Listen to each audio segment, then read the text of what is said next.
October 1982, a movie theater somewhere in America. The credits roll on a film nobody expected to work. It's too dark, too violent, too depressing. The hero doesn't get the girl. He doesn't save the day. He breaks down sobbing in the arms of the only man who understands him. The audience sits in stunned silence. And then, applause. First Blood wasn't supposed to be a hit. It was supposed to be a cautionary tale, a modest thriller that would come and go without much notice. Instead, it became a cultural earthquake. Within months, John Rambo went from a fictional character to a global icon. And if you grew up in the 80s or 90s, anywhere in the world, you knew exactly who he was. You're about to find out 21 facts about this film that sound too crazy to be true, but every single one of them is real. From a weapons heist on set to broken bones caught on camera, from a 10-year development nightmare to a 3-hour cut so bad Stallone wanted to bury it forever. This is First Blood, the movie that almost wasn't, starring a hero who was never supposed to survive, directed by a comedy filmmaker, and powered by an actor who literally broke his own ribs to make it real. Let's uncover the chaos. Fact 1. 10 years in development hell. Before Sylvester Stallone ever put on the headband, First Blood spent an entire decade trapped in what Hollywood calls development hell, and it's exactly as painful as it sounds. The story starts in 1972 when Canadian author David Morrell published his debut novel, First Blood. It was dark, violent, and uncompromising, a brutal meditation on the psychological cost of the Vietnam War. Hollywood loved it. Studios immediately started bidding for the rights. Warner Brothers won. They commissioned the script. It was too violent. They shelved it. Columbia Pictures picked it up. Another script. Too depressing. Dead end. The project bounced from studio to studio like a hot potato nobody wanted to hold for long. Orion, MGM, back to Warner Brothers. Each time a new writer was hired, a new vision was attempted, and each time the project collapsed under the weight of a single impossible question. How do you make audiences care about a character who kills a dozen people and then dies at the end? Over those 10 years, 16 to 18 different scripts were written. Some leaned into the horror, others tried to make it a political satire. One version turned Rambo into an outright villain, with Sheriff Teasel as the hero trying to stop a rampaging lunatic. Another version tried to make it a straight revenge thriller, stripping out all the psychological complexity. Directors came and went. Sidney Pollack was attached at one point. So was John Frankenheimer. Both passed. The project became known in Hollywood as Cursed, a great idea that couldn't be cracked. It took a decade, 18 scripts, and countless rejected drafts before the version we know finally emerged. And even then, it almost didn't happen because Hollywood's biggest stars kept saying no. Fact 2. Every A-list star turned it down. Here's a fun game. Imagine First Blood without Sylvester Stallone. Hard, right? The two are inseparable now. But before Stallone became Rambo, the role was offered to nearly every major action star in Hollywood. And they all said no. Clint Eastwood was first.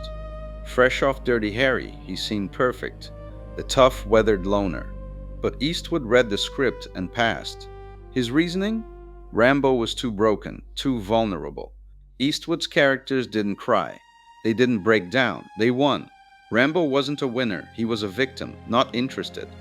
Robert De Niro was next. Coming off Taxi Driver and The Deer Hunter, De Niro was the go-to for damaged, dangerous men. But even he turned it down, reportedly finding the violence excessive. Al Pacino actually wanted the role, but his vision was wildly different from what the producers had in mind. Pacino wanted Rambo to be frantic, unhinged, screaming his rage at the world. Think Scarface level intensity. The producers wanted someone more internalized, more haunted. The visions clashed. Pacino walked. Steve McQueen was considered, but by 1981 he was too ill. He'd die of cancer just a year later. Dustin Hoffman passed, Paul Newman passed. Even John Travolta, riding high off Grease and Saturday Night Fever, was floated. Though that idea died quickly when someone pointed out that disco dancing Travolta as a traumatized Vietnam vet might be a tough sell. Every single one of them said no. If any of them had said yes, Rambo would be a completely different character today. Eastwood's Rambo would have been stoic and cold, Pacino's would have been explosive, De Niro's would have been terrifying. None of them would have been the vulnerable, broken human Rambo that Stallone eventually created. Fact 3. Stallone rewrote the script to save Rambo's soul. When Sylvester Stallone finally read the script for First Blood, he saw something nobody else had: potential for humanity. The script he inherited was still too close to the novel, dark, violent, and ending with Rambo's death. But Stallone didn't want to play a monster. He wanted to play a victim, a man destroyed by war and abandoned by society. So he rewrote it. Stallone spent weeks reworking the script, cutting dialogue, softening Rambo's violence, and most importantly, changing the ending. In his version, Rambo wouldn't die. He'd break down, yes. He'd sob and confess his pain. But he'd survive, because Stallone believed that if audiences were going to connect with Rambo, they needed to see him as human, not as a killing machine. This decision was controversial. The producers worried it would make Rambo look weak. The original author, David Morrell, was skeptical, but Stallone held firm. He understood something crucial. Action heroes don't just need to be tough, they need to be vulnerable. That rewrite saved the film. It turned Rambo from a one-note psychopath into a tragic figure audiences could empathize with. It opened the door for sequels, and it gave Stallone one of the most iconic roles of his career. But just as the script was finally coming together, the film faced another crisis, this time involving Hollywood royalty. Fact 4. Kirk Douglas walked off set over the ending. With Stallone finally attached and the script rewritten, the production needed one more key piece: Colonel Sam Troutman, Rambo's mentor and the only person who could talk him down. The producers went big. They offered the role to Kirk Douglas, one of the biggest legends in Hollywood history. Spartacus, Paths of Glory, Lust for Life. The man was an icon, and having him opposite Stallone would have given the film instant credibility. Douglas said yes, and then, about 3 weeks into production, he said no. Here's what happened. Kirk Douglas didn't just want to play Troutman. He wanted to control him. He demanded script approval. He wanted to rewrite all his dialogue. And most crucially, he wanted the film to end the way the novel did, with Troutman shooting and killing Rambo. In Douglas's vision, Rambo was the villain of the story. A tragic, broken villain, but still a man who needed to be stopped. Troutman would be the hero, a noble soldier forced to mercy kill his own student to save innocent lives. It would be devastating, poetic, and true to the source material, but it was the exact opposite of what Stallone had fought for.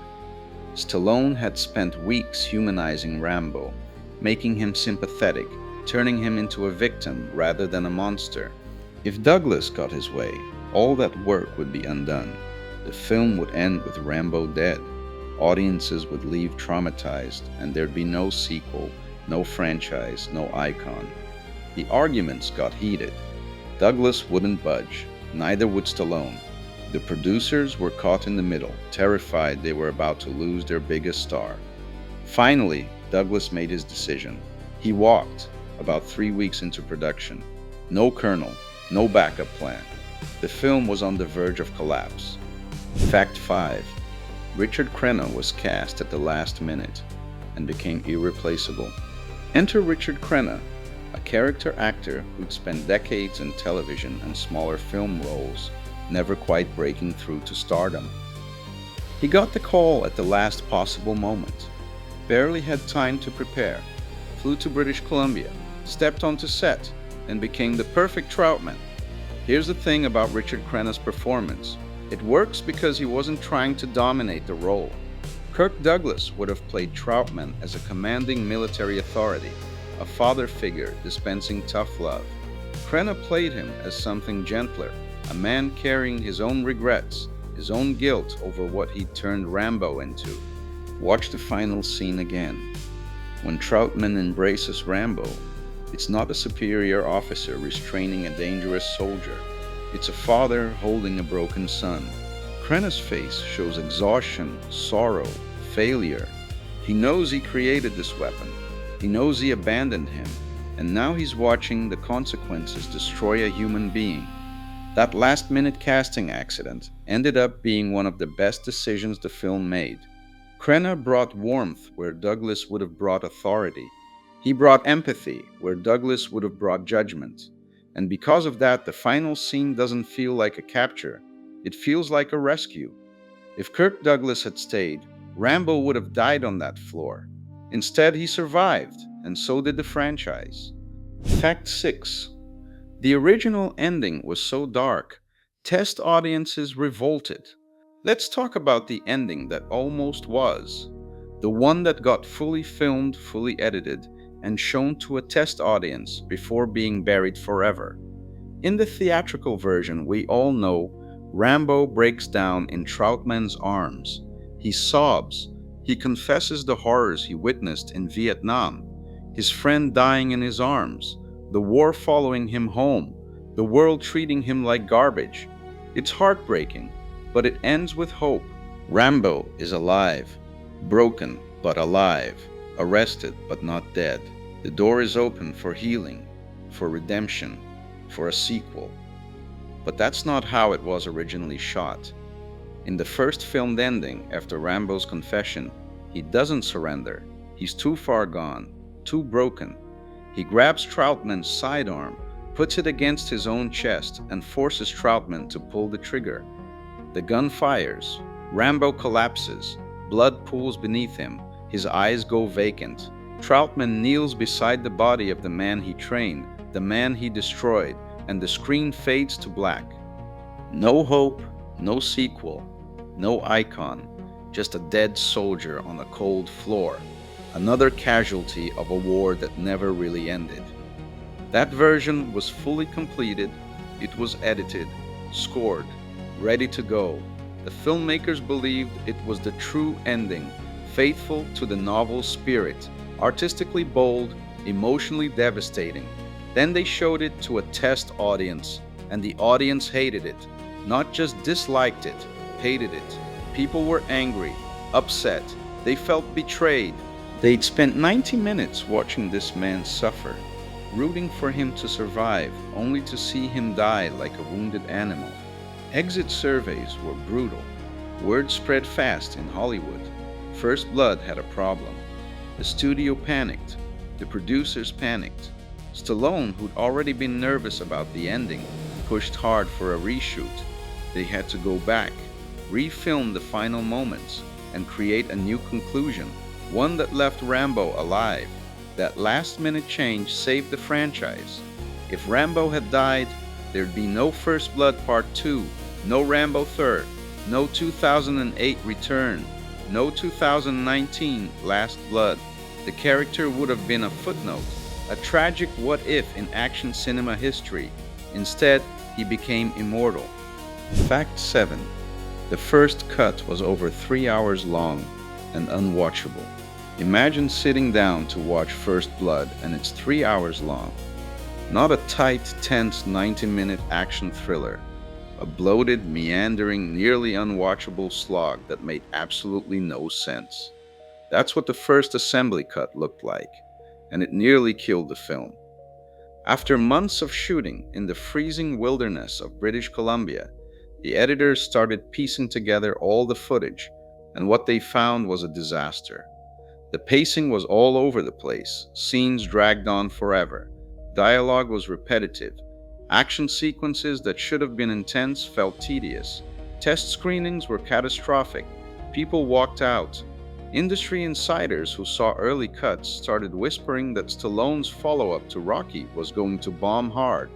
The film felt like two different movies stitched together, one a character study, the other an action thriller, neither working. Stallone was devastated. He'd poured everything into this role. He'd rewritten the script. He'd broken his ribs doing his own stunts, and now it looked like the entire project was doomed. He later admitted he wanted to buy back the film just to prevent it from being released. That's how bad he thought it was. He imagined his career crashing and burning, Rocky becoming a fluke, and First Blood becoming the punchline that ended him. But instead of giving up, Stallone did something drastic. He locked himself in the editing room. For weeks, he worked with editor Joan E. Chapman, obsessively trimming every scene. They cut entire subplots. They slashed dialogue. They removed flashback sequences that explained too much. They stripped away everything that wasn't essential, focusing on pure tension and raw emotion. The result? A 93-minute masterpiece. By cutting over 90 minutes of footage, they transformed a lumbering mess into one of the tightest, most efficient action films ever made. Every scene had purpose. Every moment built tension. There was no fat, no filler, no wasted breath. That brutal editing process saved First Blood, and it taught Hollywood a lesson that still holds today. Sometimes the best way to make a film great is to know what to leave out. If you're loving these insane behind-the-scenes reveals, do me a favor. Hit that like button and drop a comment telling me which fact has shocked you the most so far. And trust me, we're just getting started. The next batch of facts includes a stunt that broke Stallone's ribs, a punch that shattered a nose on camera, and a real-life crime that turned the movie set into a police investigation. Let's keep going. Fact 8. Stallone broke his ribs doing the cliff jump and kept filming. There's a scene early in First Blood where Rambo, fleeing from the police, leaps off a cliff into the forest below. His body crashes through tree branches, slamming into limbs, tumbling violently before hitting the ground in a heap.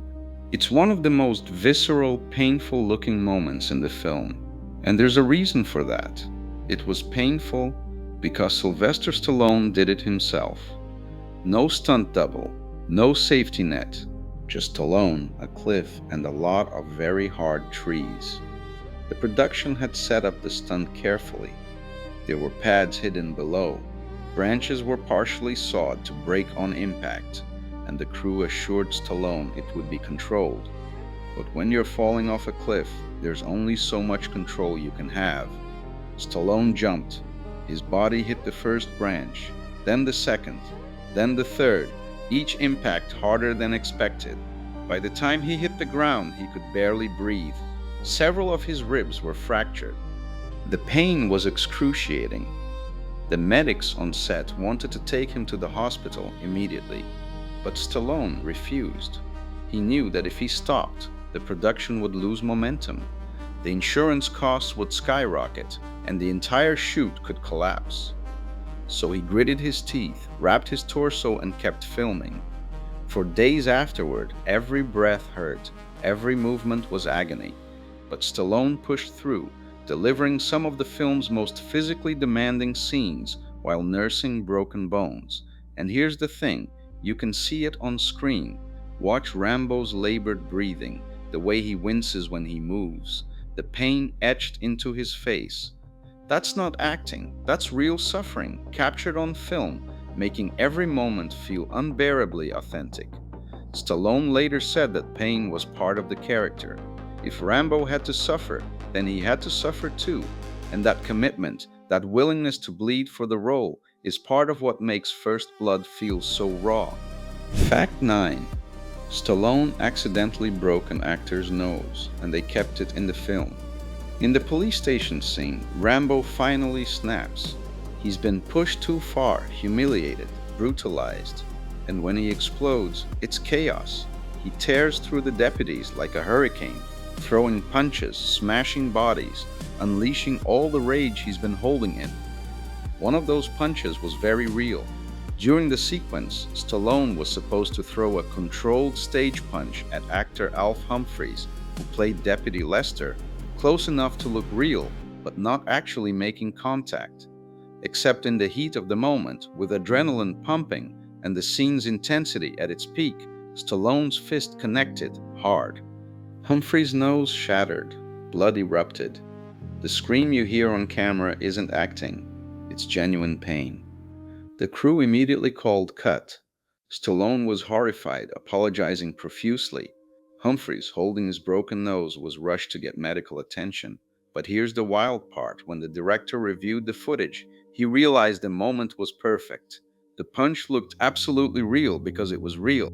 The chaos, the violence, the visceral brutality of Rambo's explosion, it all came through in that one unplanned moment. So they kept it in. And if you watch the rest of the film carefully, you'll notice Humphreys wearing a band-aid on his nose for the remainder of his scenes, a permanent reminder of the authenticity that went into making First Blood. Fact 10. Real weapons were stolen from the set in a brazen heist. January 1982. Hope, British Columbia. Middle of the night. A truck filled with weapons, M16 rifles, handguns, shotguns, over $50,000 worth of firearms, sits parked near the First Blood set. It's supposed to be guarded. There are military personnel nearby. Security is tight. And then, somehow, thieves break in and steal everything. Not prop weapons, real guns. Firearms that were being used for the film, supplied by the Canadian military, now gone. The next morning, the crew arrives to find the truck empty. Panic sets in immediately. Producers are terrified. The Canadian authorities launch a full investigation. Local newspapers run front-page stories about a Hollywood film inadvertently arming criminals. The production nearly shut down. Insurance companies were furious. The military demanded answers, and Stallone later admitted that for a few days it felt like the entire project might collapse before it even finished filming. To prevent further theft and to calm fears, the Canadian Armed Forces deployed actual soldiers to guard the remaining weapons.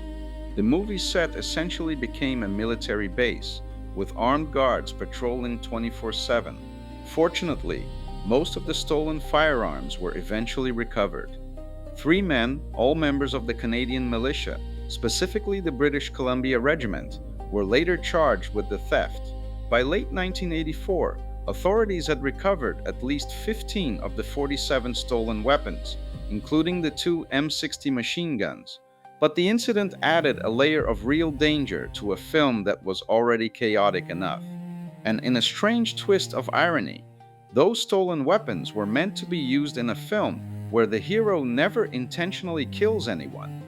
Fact 11. Rambo never intentionally kills anyone in the entire film. Here's something that shocks people when they realize it. In First Blood, John Rambo, the character who became synonymous with over-the-top action violence, doesn't deliberately kill a single person. Not one. Think about it. The entire film is about a manhunt, police officers, National Guardsmen, a small army chasing one man through the wilderness. And despite all the chaos, all the traps, all the violence, Rambo never crosses that line. The bear traps? Non-lethal. The sharpened stakes? Meant to wound, not kill. The explosions? Designed to scare and scatter, not massacre. Even when Rambo has clear shots at his pursuers, he aims to disable, not execute. The only death in the entire film, Deputy Galt, wasn't even Rambo's fault. Galt was the sadistic deputy who tortured Rambo at the station.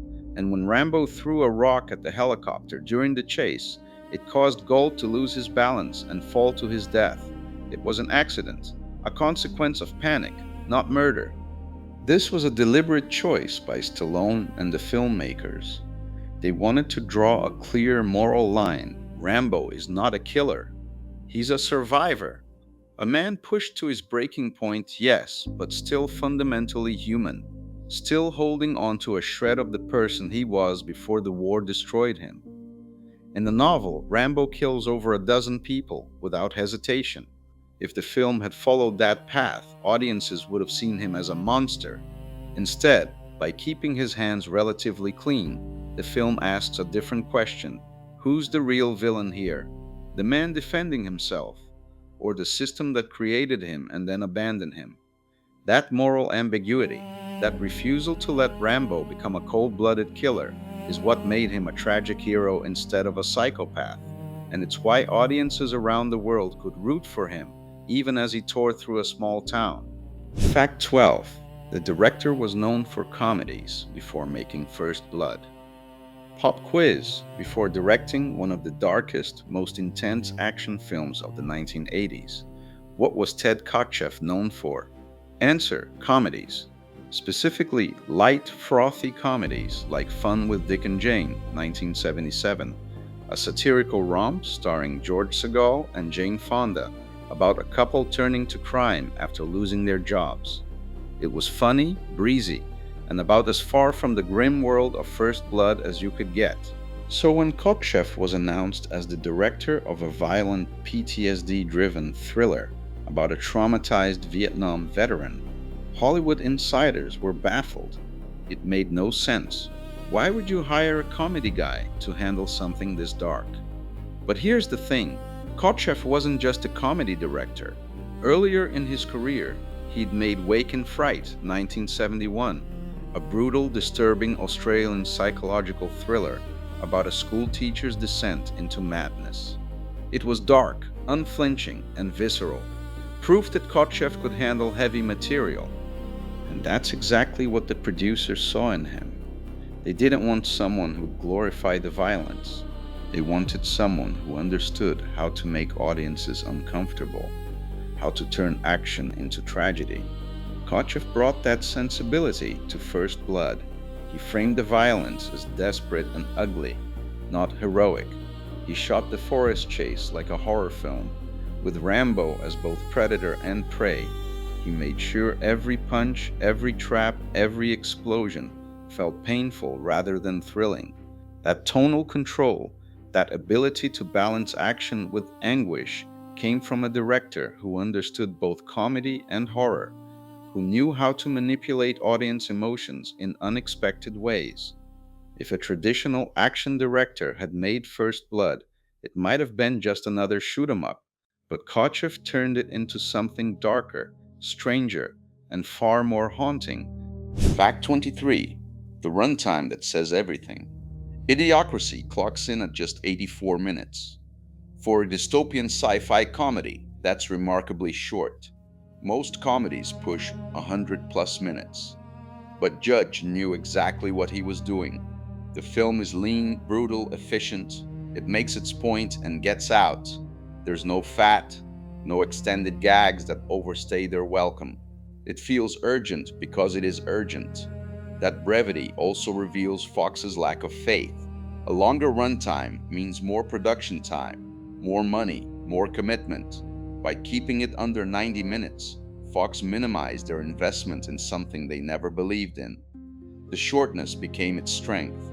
You can watch Idiocracy, feel disturbed, and still have time to doom scroll through your phone afterward, which is exactly what the movie warned you about.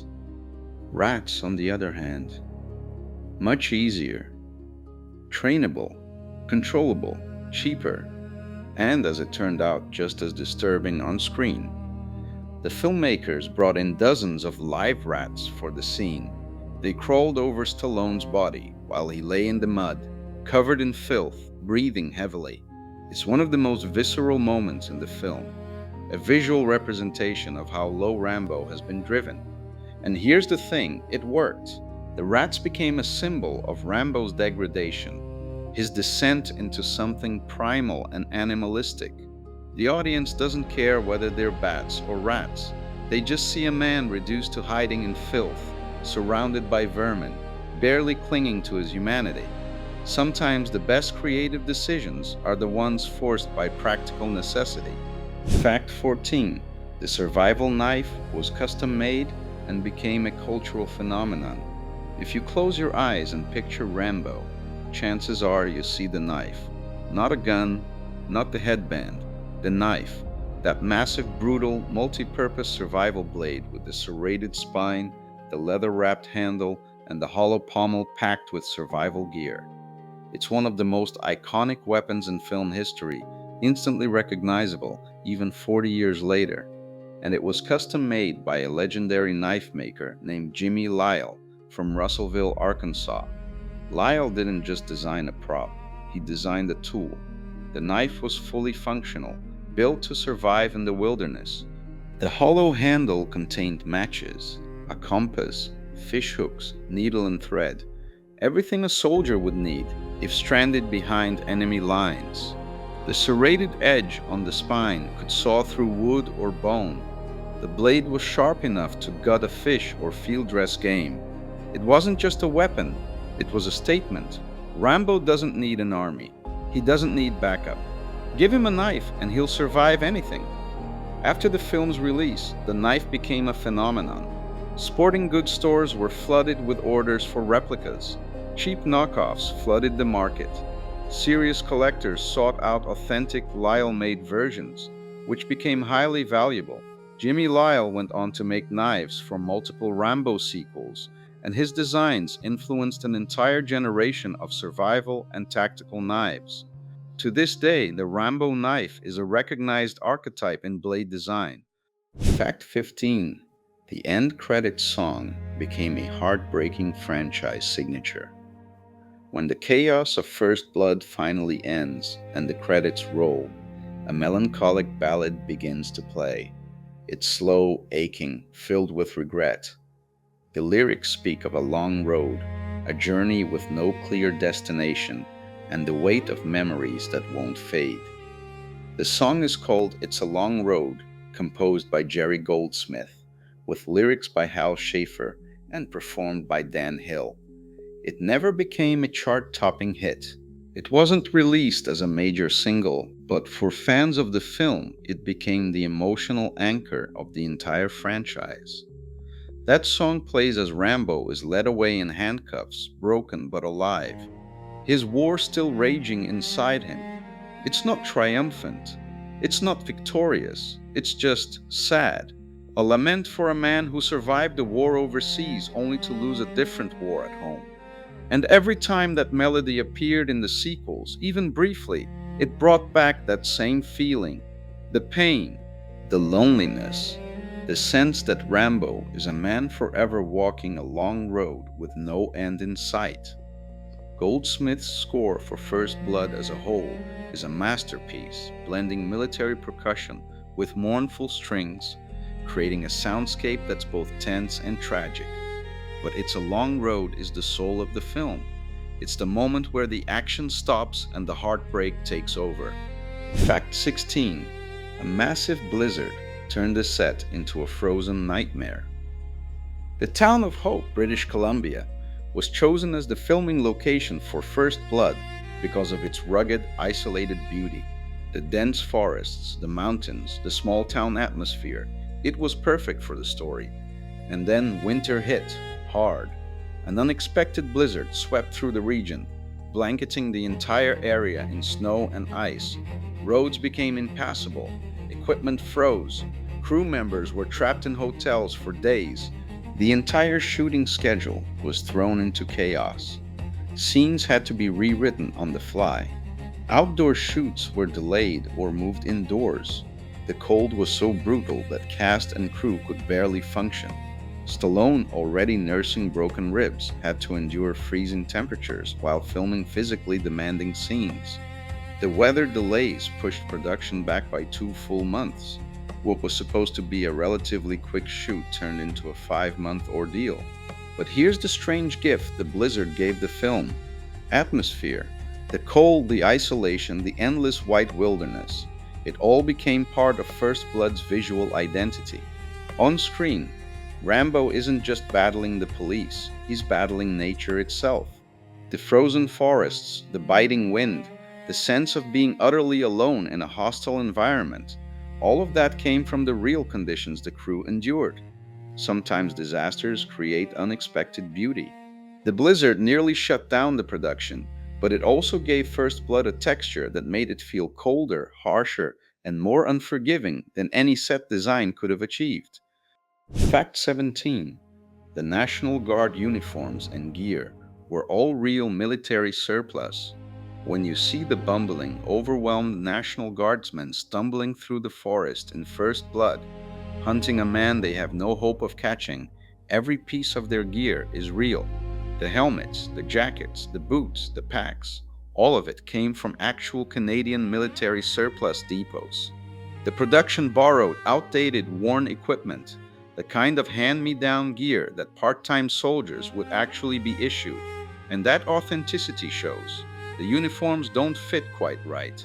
The gear looks used, faded, scratched. The guardsmen look exactly like what they are, weekend warriors, unprepared and outmatched. It's a subtle detail, but it reinforces one of the film's core themes. These aren't professional soldiers. They're ordinary men with families and day jobs, sent into the woods to hunt a Green Beret who was trained to be the perfect killing machine. They never stood a chance. That visual authenticity, the real gear, the real exhaustion, the real fear, makes the power imbalance feel visceral. Rambo isn't fighting an army. He's fighting people who have no idea what they're up against. Fact 18. Brian Dennehy's Sheriff Teasel was supposed to be more sympathetic. In First Blood, Sheriff Will Teasel is the antagonist, the small-town lawman whose pride and prejudice set the entire tragedy in motion. He's authoritarian, stubborn, and cruel. He looks at Rambo and sees a drifter, a troublemaker, someone to be driven out of town. But in earlier versions of the script, Teasel was written with far more depth. In the novel, Teasel is a Korean War veteran, just like Trotman. He's haunted by his own demons, his own trauma. The story is meant to be a collision between two damaged soldiers from different generations, both shaped by violence, both unable to escape it. The film hints at this. Dennehy plays Teasel with a simmering intensity that suggests there's more going on beneath the surface, but most of that backstory was cut to keep the focus on Rambo. It's one of the film's rare weaknesses. Teasel becomes a bit one-dimensional, a bully rather than a tragic figure in his own right. If the film had explored his character more, the conflict would have been even richer. A battle between two men who should have understood each other but couldn't. Still, Brian Dennehy's performance is excellent. He makes Teasel feel dangerous, not because he's evil, but because he's wounded. His pride has been hurt, his authority has been challenged, and like Rambo, he can't back down. Fact 19. First Blood was the first major Hollywood film shown in China. In 1985, 3 years after First Blood was released in the US, something historic happened. The film was screened in China. This might not sound like a big deal, but it was massive. At the time, China had been almost completely closed off to Western cinema for decades. Hollywood films were seen as capitalist propaganda, decadent and dangerous.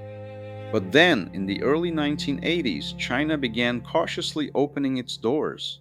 And when the government decided to allow a Hollywood film to be shown, they chose First Blood. Why? Because the story resonated. A lone individual standing against an oppressive system, a man abandoned by his government, forced to fight for his own survival. In a strange way, the film's anti-establishment themes made it safe to show. It wasn't glorifying American power, it was critiquing it. The response was explosive. Chinese audiences packed theaters. They whispered about Stallone, this muscular American actor who seemed invincible. Rambo became a cultural phenomenon overnight, not just in the US, but across Asia. For Stallone, it was surreal. He went from being a Hollywood star to a global icon almost instantly. And First Blood became the film that helped open China to Western cinema, a bridge between cultures built on the story of a broken soldier. First Blood sold 76 million tickets in China, the highest for a foreign Hollywood film until 2018. That global reach transformed Rambo from a character into a symbol, and nowhere was that more visible than in the explosion of toys and merchandise that followed. Fact 20. The Rambo toy line became a billion-dollar phenomenon. If you were a kid in the 80s, you knew Rambo. Not from watching the R-rated film, most of us were too young for that, but from the toys, action figures, vehicles, playsets, weapons, an entire merchandising empire built around a character from one of the most violent PTSD-driven films of the decade. It was absurd, and it was everywhere. Hasbro and other toy companies jumped on the Rambo craze, creating a line of figures that stripped away all the trauma and tragedy and just focused on one thing: Rambo is cool. Kids didn't care about veterans issues or anti war themes, they just wanted the muscular guy with the big knife and the headband. There were Rambo cartoons, Rambo comic books, Rambo video games, Rambo lunchboxes. The character was sanitized, turned into a generic action hero, and sold to children who had no idea what the original film was actually about. And I was one of those kids. Growing up in the 80s and 90s, not even in America, I had Rambo toys. Little plastic soldiers, helicopters, knives you could clip onto action figures. We'd set up battles in the backyard, staging elaborate wars that had nothing to do with Vietnam or PTSD or the cost of violence. Looking back, it's darkly ironic. First Blood is a film about the damage war does to human beings, and we turned it into a toy line that taught kids to glorify combat. But that's the strange legacy of Rambo. The character meant one thing to adults who saw the film, and something completely different to the kids who played with the toys. He was both a symbol of trauma and a symbol of invincibility, a victim and a hero, a tragedy and an icon. And it all started with a film that almost didn't exist, starring an actor who almost didn't get the role, ending with a death that almost happened but didn't. Which brings us to the final, most stunning fact of all. Fact 21. First Blood was made for $15 million and earned over $125 million worldwide. Let's talk numbers. First Blood had a production budget of around $15 million. Not huge, even by 1982 standards, but respectable for an action film with no major franchise backing. Nobody expected it to be a massive hit. It was too dark, too intense, too heavy. The studio hoped it would make its money back and maybe generate some buzz for Stallone's post-Rocky career. Instead, it exploded. First Blood grossed over $125 million worldwide. For a film that cost $15 million, that's a return of nearly 10 times its budget, a genuine blockbuster. It became the 13th highest grossing film of 1982, competing against heavyweights like E.T. the Extraterrestrial, Tootsie, and An Officer and a Gentleman. And it didn't just make money, it changed action cinema. Before First Blood, action heroes were usually stoic, untouchable, emotionally distant. After First Blood, vulnerability became part of the formula. Heroes could cry, they could break down, they could be human. The film spawned 4 sequels, countless imitators, and turned Sylvester Stallone into a global superstar. It launched a franchise that's still alive today, over 40 years later, all because a film that was supposed to die, literally and figuratively, refused to. The financial success validated every risk they took, every rewrite, every reshoot, every moment of doubt. First Blood proved that audiences were hungry for something different, not just mindless action, but action with emotional weight. Not just a hero who wins, but a hero who suffers, and that changed everything. First Blood is one of those rare films where the behind-the-scenes story is just as dramatic as what's on screen. A decade in development hell, 18 rejected scripts, a dozen actors who said no, a legendary star who walked off set, a 3-hour disaster cut, a death ending that was filmed and buried, broken ribs, broken noses, stolen weapons, and a blizzard that nearly shut everything down. And somehow, against all odds, it became a masterpiece. It's a film about a man abandoned by society, made by a crew that refused to abandon the project no matter how bad things got. It's a story about survival, both Rambo's and the film's own, and it gave the world an icon, not the indestructible superhero we played with as kids, but the broken, desperate, deeply human character Stallone fought to protect.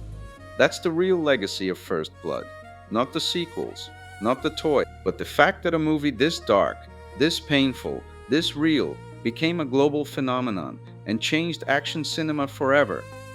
The film took every obstacle thrown at it: impossible casting problems, production disasters, creative conflicts, financial constraints, and turned them into fuel.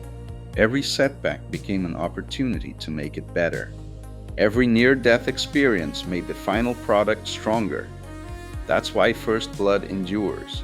Not because it's a perfect film, it's not, but because it's a real film made by real people who bled for it, who broke bones for it, who fought for it when everyone else wanted to walk away.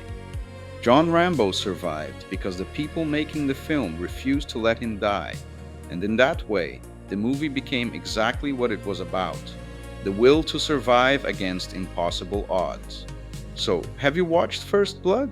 Tell us in the comments what you think about it and which of these facts you already knew. If you haven't, go watch it when you get the chance and then come back to tell us about it. And if you liked this video, hit that like button, subscribe for more deep dives into films that changed everything. Thanks for watching.